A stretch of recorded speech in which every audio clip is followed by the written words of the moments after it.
We've taken some time over the last couple weeks and sat down and talked about the Democratic opposition to Donald Trump. The two candidates who couldn't keep themselves together and couldn't come to some sort of consensus and came together and handed the election to Trump. It is because of those two people that Donald Trump was handed the election, and he opened the door for a slew of outsiders who also want to seek higher office and make a government by the people for the people rather than letting elites go in and decide every part of their lives. Even in this midterm, we're starting to see some of that. While I don't stand with their policy prescriptions, I'm very happy to see Alexandria Ocasio-Cortez get elected into her primary and beat out a major incumbent who has been in Congress for a very long time. The major thing that I take out of this is the fact that with Trump being president now, Ocasio-Cortez believes that she has the door open for herself as well to become a freshman politician. We've talked about this in a previous video, and I'm very happy to see this. While I'm happy to see many of these freshman politicians start to get interested in taking higher office, we do need to take some time now and look at what paved the way for Trump to take the White House, and that would be his immediate predecessor, Barack Obama. So let's take some time this week and look at Obama and figure out what policies and actions he had that paved the way to put Donald Trump here and make it okay for the government to go back to being by the people for the people. It's important to note when you look at the facts that Campaign Obama and President Obama were two very different people. Campaign Obama was big on working with Congress and urging Congress to pass his laws, and a part of that comes from the fact that in 2008, Campaign Obama was coming in with a majority in both houses. He didn't have the Supreme Court yet, but he was coming in with a majority in both houses. So Congress was on his side so much as they could be, not knowing what his policy prescriptions were going to be yet. But he was very good at talking to and appealing to every person that was in his camp.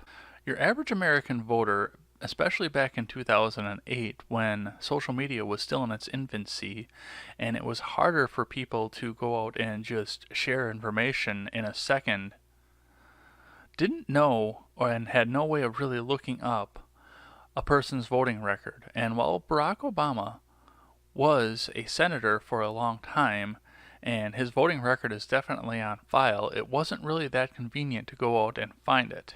Today, a couple of clicks, especially if you go back and look through some of my videos, will give you the voting record of everybody in Senate on every bill going forward. Yes, this technology existed back in 2008, but not so many people used it, and not so many people weaponized it on social media. So it was very easy for Campaign Obama to come out and make promises like, if you like your doctor, you can keep your doctor, and other wild promises that would appeal both to young college students who are going to be coming out of school and not having a job waiting for them, and the union workers that just wanted to raise their wages, take their wages home, and feed their families, and a lot of them didn't necessarily want to go out and give away their paycheck in order to support people that didn't want to work. And of course Obama took the intersectional vote because he was not a white Christian male as every one of his predecessors had been before. Once again, it was easy for him to talk to all three major branches of the Democrat Party, and even the minor ones. The EPA and the so-called hippie crowd were ecstatic by his EPA regulations and the regulations of his EPA director. The financial institutions were all ecstatic for him to bail them out, and the automakers, and especially going back to the unions, were also ecstatic by the fact that he bailed all of the major automakers out previously to him coming into the presidency. But President Obama was a much different person once he was in the office. While Obama supporters come out and claim that his presidency was completely scandal-free, most of that comes down to the fact that none of them were ever reported on and nobody really knows about them. There are lists available online by Obama's detractors who grow by the numbers daily that show a large amount of scandals that he was involved in going through his presidency, ranging from Benghazi to Fast and Furious.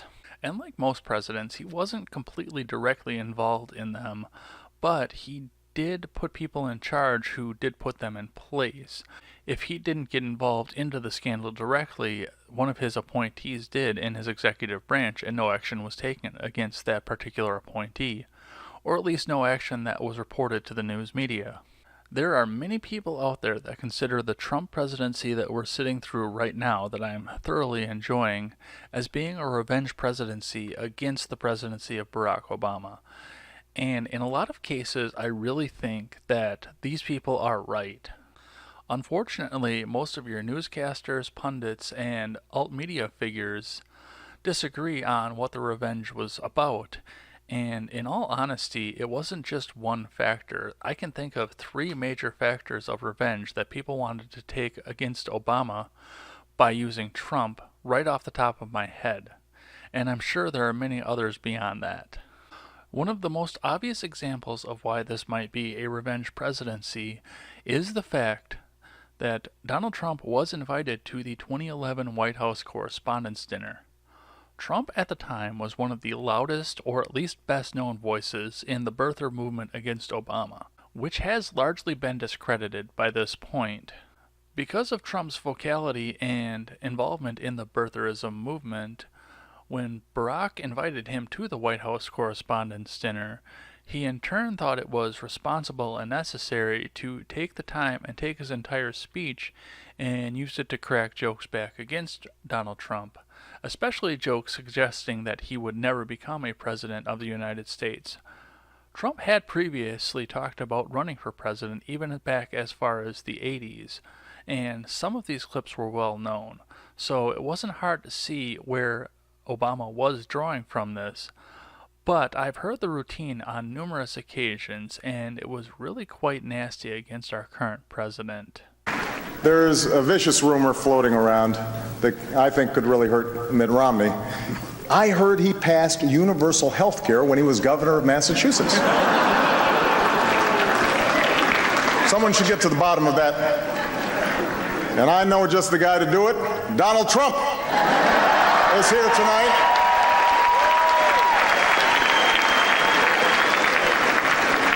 Now, I know that he's taken some flack lately, but no one is happier, no one is prouder to put this birth certificate matter to rest than the Donald. And that's because he can finally get back to focusing on the issues that matter. Like, did we fake the moon landing? What really happened in Roswell? And where are Biggie and Tupac? Donald Trump has been saying that he will run for president as a Republican, which is surprising since I just assumed he was running as a joke.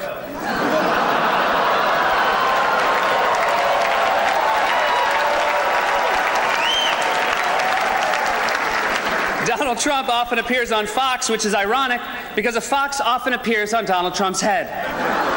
While Trump's birther comments usually went along in conversation with like-minded people, Barack decided it was time to get Trump into a room full of network executives and full of cameras for the entire country to see, and humiliate the upcoming president, and try and make it seem like it wasn't okay for you to stand out and talk out against somebody who was in the government. But both men were able to do so with a smile on their face, and there was a certain respect about it. On the other hand, Seth Meyers' comments were quite nasty and did not meet the upcoming president's approval. He talked about that in a later interview, and a Washington Post reporter who was seated next to Trump at the dinner said that Trump was joking back with the people at the table going through Obama's routine, but he sat stolidly and coldly during Myers' routine and didn't even crack a smile. What people who have watched these clips may realize they're seeing is the birth of Trump's animosity with the media.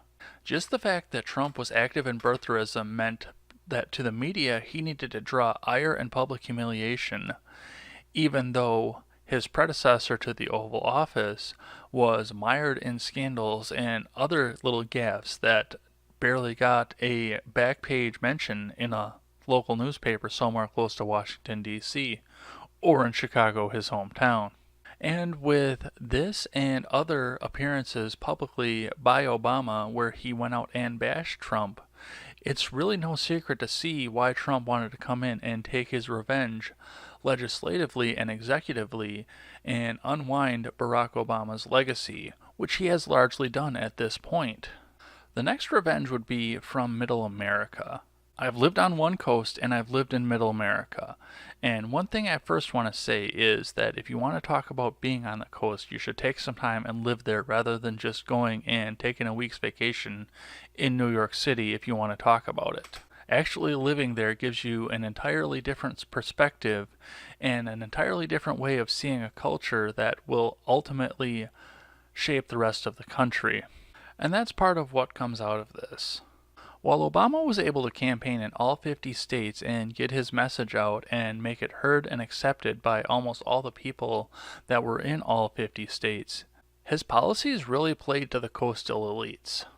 And that has been a problem, and it would have been a problem with either Democrat candidate going forward as well. You go out there and you play to Detroit, Chicago, and maybe Boulder, Colorado, but for the most part, your policy prescriptions are going to affect the people in New York City and Los Angeles, and nowhere really else. With the rise in the socialist wing of the Democrat Party, which largely came from under Obama, the Middle American Blue Dog Democrats felt largely underrepresented going into this election.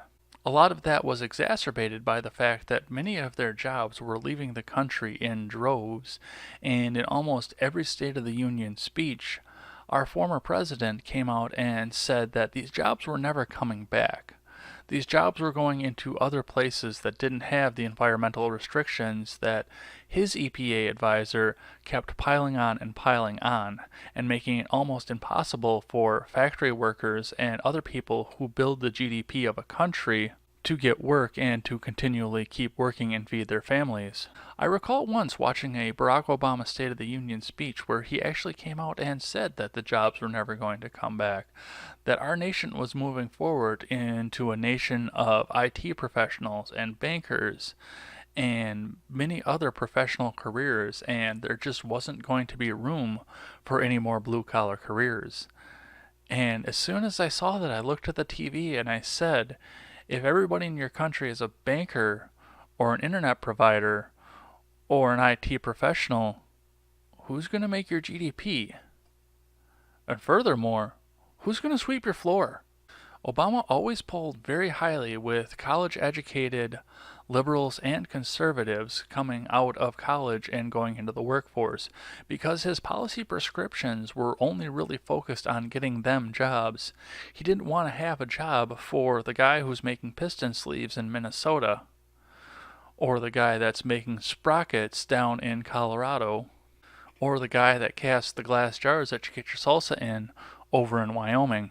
Many of these people were largely forgotten throughout the 8 years of the Obama presidency, as many of their jobs went overseas to less restrictive countries and less taxed countries as well. And Obama himself went up and he talked like a coastal elite. He talked smoothly, he talked quickly, and he talked in a very educated manner. So therefore, in 2016, when the opportunity came up for these factory workers and these middle Americans and these blue-collar people to sit down and vote for somebody who may also have been a coastal elite, but who took the time and talked like them and talked to them and talked about directly how he was going to bring jobs to their tables and their skill sets so they could come out and feed their families, even if the people would not have normally supported a Republican, this vote came as kind of a revenge, a kind of a way to get back at the president who sent all their jobs overseas and made them go into Taco Bell work and janitorial work and other thankless work where they couldn't put their kids through school and get their kids up into that elite status that apparently the government was going to be going into going forward. And lastly, there was the revenge that came towards Obama from the Bernie people. And that comes on two different directions.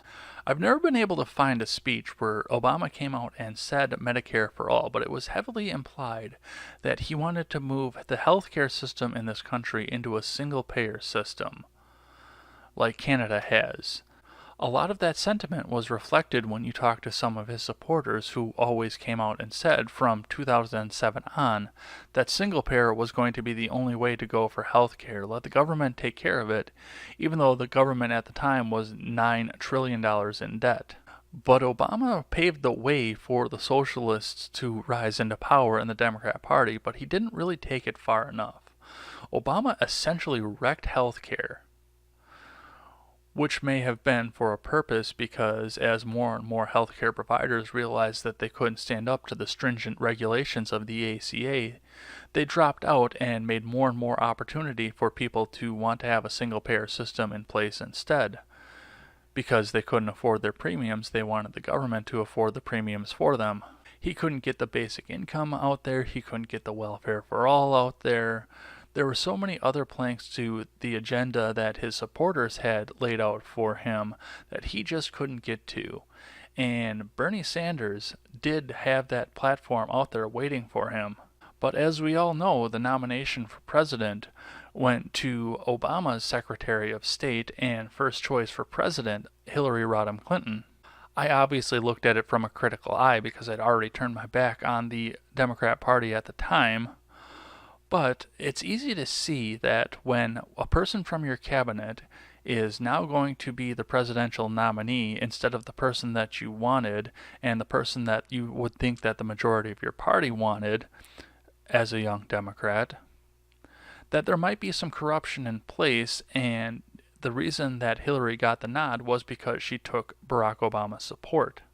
I mean, hell, even reading online articles at the time that Barack Obama's presidency was waning to a close, I was seeing mainstream reporters from places like the Washington Post say that Barack Obama was, at the minimum, a centrist, and I've even seen some people say that he was either a slave to the Republicans or a right-wing extremist himself. Obama, a right-wing extremist. So therefore, when his cabinet member, as I mentioned before, got the nod, I'm sure a lot of people thought that it was Barack's doing that he did so, and therefore their vote for Trump, or their abstinence from voting, or even their vote for Bernie was a revenge plot against Barack Obama himself. I've already mentioned how it was a revenge plot against Hillary. And lastly, I want to talk about something that really isn't revenge. That's just the American people waking up and seeing what's important to them. I mentioned before that Barack Obama's policy really catered to people who lived on the coasts, both the West and the East. And while there was a massive recession still going on in the country that Barack promised he was going to pull us out, he was really only pulling the people on those coasts out of the recession and largely ignoring places in the middle of America other than Chicago. Throughout the presidency, Barack Obama said many things to try and excuse his poor performance as a president. And honestly, a lot of them were bullshit. In numerous speeches across the country, Obama said that 3% GDP growth in our current marketplace and our standing in the world was an impossible dream. It was never going to happen again.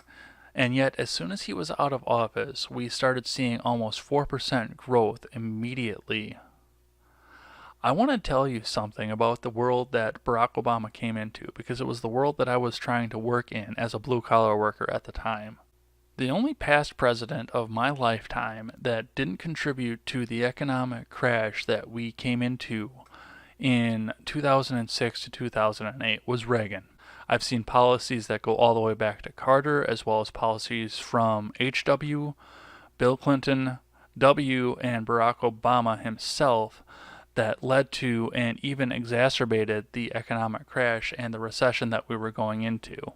But with as far down as we were by 2007, in all honesty, there is no reason at all, other than lack of competence and lack of performance, that we should not have seen 6% growth economically in 2009. Our economy, if you weren't on the coast, was really that bad. It was really that crappy.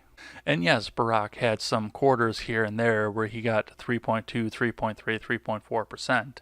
But in 8 years, he never had a full year that averaged out over 3% GDP growth, and he is the only president in history that's never done that. The cards were all there for Barack Obama to look like a hero, and for a while he really did. But in all honesty, in Middle America, things just didn't get any better and couldn't get any better. And so many of the people that supported Obama at the time, like Obama, blamed it all on Bush. I am not saying that Bush did not have a hand in it, but there was more going on to it than that. Barack Obama liked to say, as I mentioned before, that these jobs are not coming back. And yet now these jobs are flooding into these markets and people are paying taxes. There are some people out there that are my age that are paying taxes for the very first time in their lives. And that means that they've already been out in the workforce for 16 years or more. And yet they're just paying taxes in for the first times in their lives.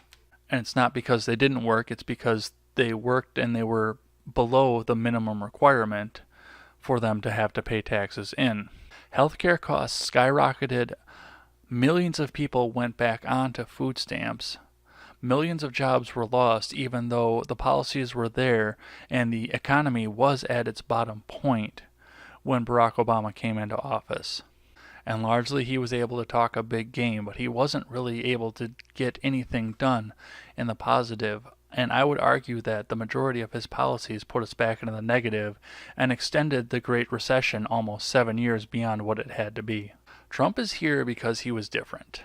Barack Obama, even though he was kind of outside and extreme on his rhetoric and his policy prescription, did represent the establishment. He was a longtime senator, and we should have known exactly what we were getting when he was coming in, and in large parts we did. And we've come onto a political system in which we've come to expect certain things from lifelong politicians because we've been watching them for so long. Especially with social media, it's become even easier to watch them. And we've been watching them for so long, and we just know what it is that they want to do. And if Barack Obama represents the establishment, then Donald Trump definitely represents the anti-establishment. I've admitted before, I had no idea what I was getting when I voted for Trump. But I knew it wasn't going to be 4 more years of Obama. Hillary Clinton would have been 4 more years of Obama. Hell, Bernie Sanders would have been 4 more years of Obama. Because both of those people were long-time established politicians. Bernie himself wasn't a part of the Democrat establishment, as a lot of people like to say. But he was a long-time public servant, and people really knew what it was that he was going for. I'd say we got a pleasant surprise out of this president. I'd say we did good. I'd say that we made the right choice as Americans, even though a half of our country right now says that we made the horrible choice and we're all going to go get gassed if we dissent. And in this video, which I'm going to have to start cutting short, I only talked about the fiscal things because that's what I felt was important to Middle America, the people that couldn't feed their families anymore. There was a whole cadre of social issues and other things that Barack Obama just stepped over the backs of the people of Middle America to push through that didn't really represent their views either. I could easily go off and make this into a second video just talking about the social issues that Barack Obama tried to push down the throats of Middle America and Christian America and people that just didn't believe in any of his coastal rhetoric.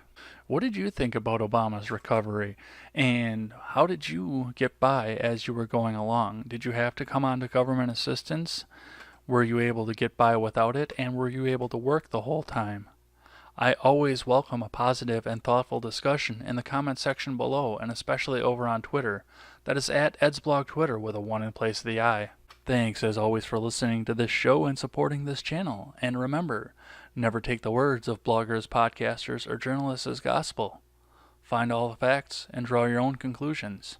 Take care, everyone.